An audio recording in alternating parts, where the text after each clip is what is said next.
హైదరాబాద్ లో కాల్పుల కలకలం రేగింది. సౌత్ ఈస్ట్ డీసీపీపై ఇటు ప్రమాదం జరిగినట్టుగా తెలుస్తోంది. సౌత్ ఈస్ట్ డీసీపీ చైతన్యపై దాడికి యత్నించారు దుండగులు. అయితే ఈ దాడిలో ఇటు డీసీపీకు ఏమీ కానట్టుగా తెలుస్తోంది.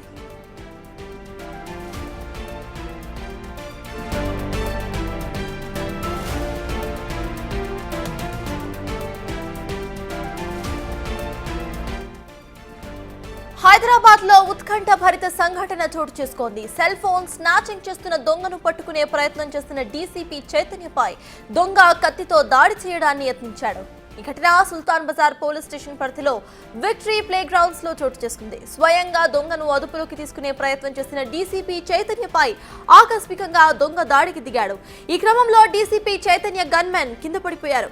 వెంటనే డీసీపీ చైతన్య గన్మెన్ వెపన్ తీసుకొని స్వయంగా దొంగపై 3 రౌండ్ల కాల్పులు జరిపారు. డీసీపీ చైతన్య ధైర్య సాహసంతో పెద్ద ప్రమాదం తప్పింది.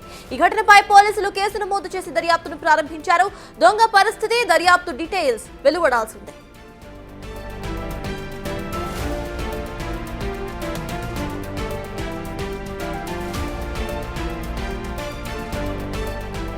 హైదరాబాద్ లో కాల్పుల కలకలం రేగింది. సౌత్ ఈస్ట్ డీసీపీ చైతన్యపై కత్తితో దాడికి ప్రయత్నించాడు దొంగ. ఈ క్రమంలో దొంగపై కాల్పులు జరిపారు డీసీపీ చైతన్య. డీసీపీ 2 రౌండ్లు కాల్పులు జరిపారు. దాడికి యత్నించిన దొంగ చైన్ స్నాచర్ గా తెలుస్తోంది. సెల్ ఫోన్ దొంగతనం చేసేవాడని కూడా తెలుస్తోంది. చాదర్ఘాట్ లోని విక్టోరియా గ్రౌండ్ లో ఈ కాల్పుల ఘటన చోటు చేసుకుంది. అదేవిధంగా ఘటనా స్థలానికి చేరుకున్నారు సిపి సజ్జనార్. తొలుత దొంగను పట్టుకునేందుకు డీసీపీ చైతన్య ప్రయత్నించారు. ఈ క్రమంలో డీసీపీ చైతన్యపై కత్తితో దాడి చేశాడు ఆ దొంగ. అంతేకాకుండా తోపులాటలో డీసీపీ చైతన్య గన్మెన్ కూడా కింద పడిపోయారు. ఈ నేపథ్యంలో గన్మెన్ వెపన్ తీసుకొని డీసీపీ చైతన్య కాల్పులు జరిపారు.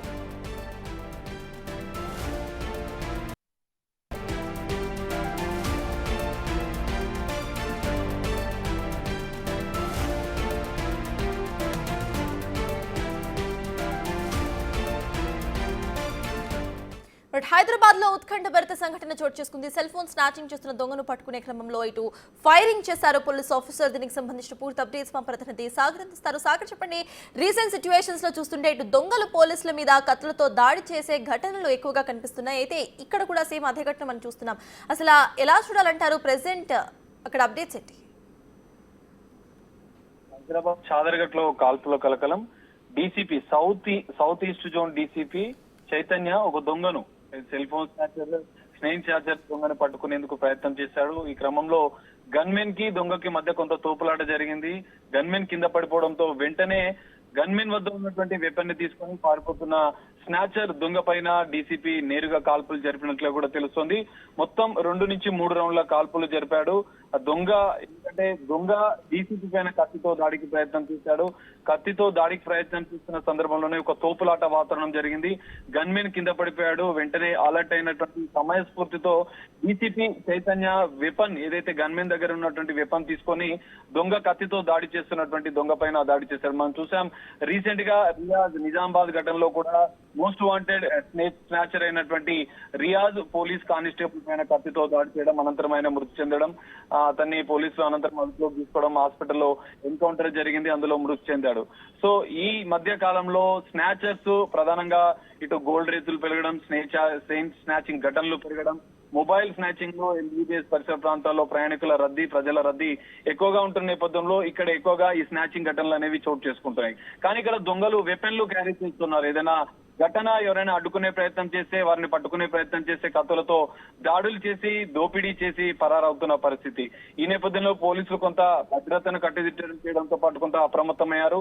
స్నాచర్ల విషయంలో కొంత కఠిన చర్యలు తీసుకోవడానికైతే కీలక ముందడుగు వేశారనే చెప్పుకోవచ్చు.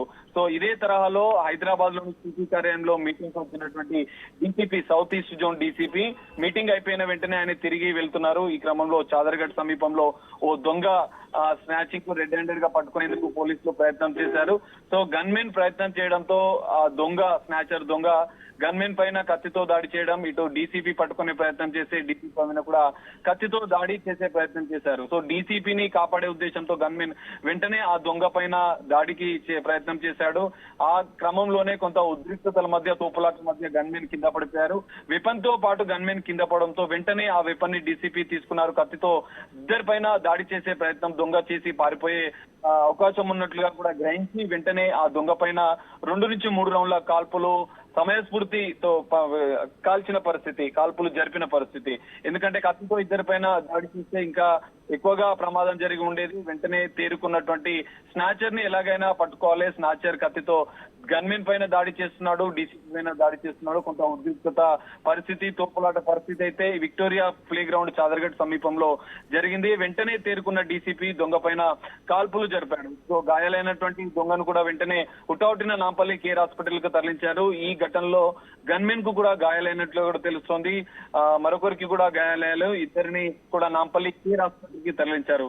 ఘటన పైన ఇప్పటికే డీజీపీ కార్యాలయం ఆరా తీస్తుంది. ఇటు సౌత్ ఈస్ట్ జోన్ డీసీపీ స్నేహ మేర కూడా సంఘటన స్థలానికి చేరుకుంది. టాస్క్ ఫోర్స్ పోలీసుల బృందం కూడా అక్కడికి చేరుకుని పరిస్థితిని సమీక్షిస్తున్న పరిస్థితి. సో గాయాలైనటువంటి ఇటు గన్మెన్ తో పాటు దొంగను కూడా నాంపల్లి కేర్ హాస్పిటల్ కి తరలించారు. ఇంకో పోలీస్ కానిస్టేబుల్ కూడా గాయమైనట్లుగా కూడా తెలుస్తోంది. హైదరాబాద్ పోలీస్ కమిషనర్ సజ్జనార్ కొద్దిసేపటి క్రితమే హైదరాబాద్ పోలీస్ కమిషనర్ కార్యాలయం నుంచి బయలుదేరారు. నేరుగా నాంపల్లి కేర్ హాస్పిటల్ కి వెళ్తారు. అక్కడ గాయాలైనటువంటి కానిస్టేబుల్ పరిస్థితిని తెలుసుకొని సంఘటన స్థలానికి వెళ్లి అక్కడ ఉన్నటువంటి పరిస్థితిని కూడా సమీక్షించే అవకాశం కనిపిస్తుంది. ఇది ఏమైనా పోలీసుల పైన దొంగలు ఈ విధంగా కత్తులతో దాడి చేయడం, ఎందుకంటే నిజామాబాద్ ఘటనలో కానిస్టేబుల్ ప్రమోద్ మృతి చెందారు. పోలీసు శాఖ కూడా ఈ అంశాన్ని బాగా సీరియస్ గా తీసుకున్న పరిస్థితి. స్నాచర్ల విషయంలో ఖచ్చితంగా కఠిన చర్యలు తీసుకుంటాం. ఎందుకంటే రీసెంట్ గా IPS Sajjanar Hyderabad police commissioner గా ఛార్జ్ తీసుకున్నారు.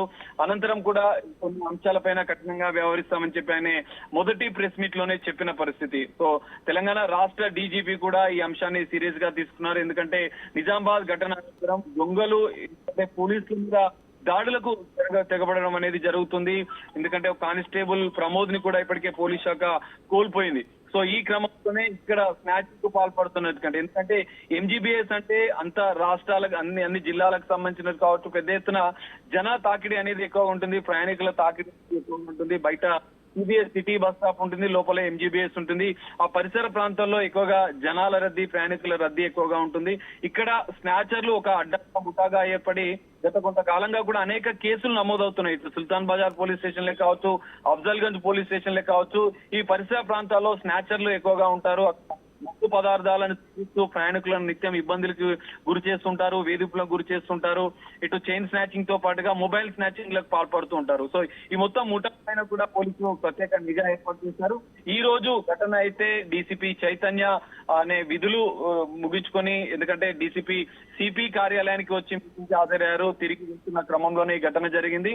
సో రెడ్ హ్యాండెడ్ గా స్నాచర్ ని దొంగని పట్టుకునేందుకు ప్రయత్నం చేశారు. తోపులాట, ఉద్రిక్తత వాతావరణం అక్కడ నెలకొంది. ఈ నేపథ్యంలోనే స్నాచర్ కత్తితో దాడి చేస్తున్న నేపథ్యంలోనే కాల్పులు జరపాల్సి వచ్చిందన్నట్టు కూడా కొద్దిసేపటి క్రితమే సజ్జనార్ కూడా చెప్పిన పరిస్థితి. సో దొంగ కత్తితో దాడి చేస్తున్న నేపథ్యంలోనే వెంటనే తేరుకున్న డీసీపీ చైతన్య తన గన్మెన్ వద్ద ఉన్నటువంటి వెపన్ ని తీసుకొని వెంటనే దొంగ పైన కాల్పులు జరిపిన పరిస్థితి. సో ఈ మొత్తం ఘటన పైన అయితే పోలీస్ శాఖ సీరియస్ గా తీసుకుంది. మొత్తం ఆ స్నాచర్ ఒకడైనా ఇంకేమైనా ముఠాగా ఉన్నారా అన్న కోణంలో కూడా దర్యాప్తు ఇంకా కొనసాగుతుంది.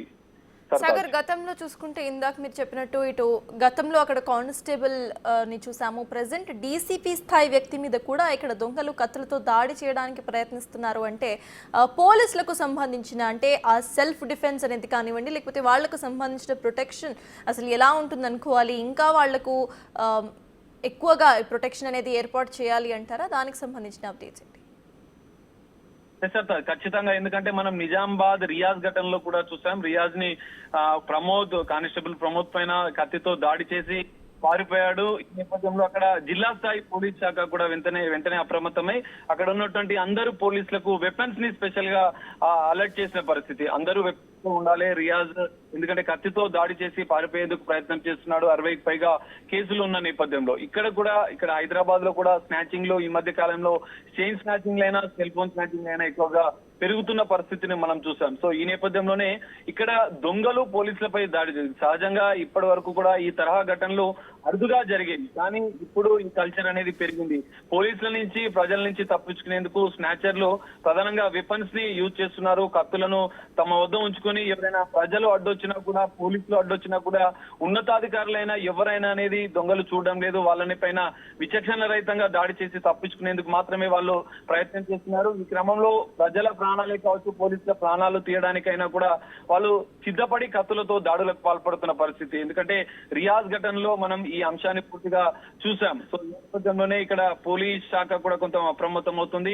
ఇటు స్నాచర్ల మీద, ఇటు పోలీసుల పైన దాడులు చేసే వారిపైన కూడా ఖచ్చితంగా కఠిన చర్యలకు సిద్ధమవుతున్నగానే అర్థమవుతుంది. హైదరాబాద్ సిపి కూడా దీనికి సంబంధించినటువంటి ప్రత్యేక మార్గదర్శకాలు ఇచ్చే అవకాశం కూడా కనిపిస్తుంది. ఎందుకంటే ఈ మధ్య కాలంలో బంగారం రేటు పెరగడమే కావచ్చు, చైన్ స్నాచింగ్ మనం చూసాం. నిన్న ఉప్పల్లో కాలనీలో మహిళల నుంచి చైన్ స్నాచింగ్ చేసి అనే పారిపేతుడగా కూడా స్థానికులు అప్రమత్తమై పట్టుకున్నారు. ఇక్కడ స్థానికుల ప్రజలు కూడా అప్రమత్తం రావాల్సిన అవసరం ఉంది.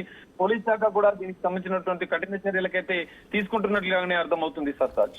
Yes, thank you Sagar. Recent situations లో మనం చూస్తున్నాం పోలీసుల మీద కూడా దాడికి ప్రయత్నిస్తున్నారు దొంగలు. అయితే సామాన్య ప్రజలు ఎంత భయంగా గడపాల్సిన అవసరం ఉందో మనం అర్థం చేసుకోవచ్చు. అయితే ఇటువంటి దొంగలపై ఎటువంటి యాక్షన్ తీసుకుంటారు అనేది పోలీసులు చర్చించే అవకాశం